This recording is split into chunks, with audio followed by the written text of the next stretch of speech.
ভদ্র হতে হলে আপনাকে যা করতে হবে, বিভিন্ন সমস্যায় পড়তে পারেন, কিন্তু কথা বলতে হবে মেপে মেপে। দেখা গেছে আপনি কোনো অনুষ্ঠানে গেছেন, আপনার খাবার অন্যজনে নিয়ে গেছে, কিন্তু কোনো কিছু নিয়ে গেলেও উঁচুস্বরে বলতে পারবেন না, পাছে আপনি ভদ্রলোক। কোনো প্রোগ্রামে হোক বা যে কোনো জায়গায় এমন একটা ঘটনা আমার জীবনেও ঘটেছে। আপনাদের জীবনে কি ঘটেছে? আমি একবার আপনার কাব ওরিয়েন্টেশনে গিয়েছিলাম।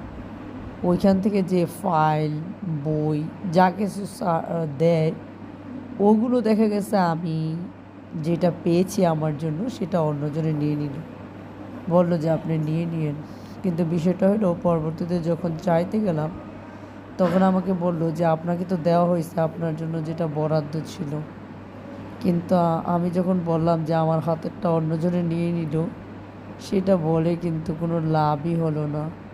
এমনটাই হয়।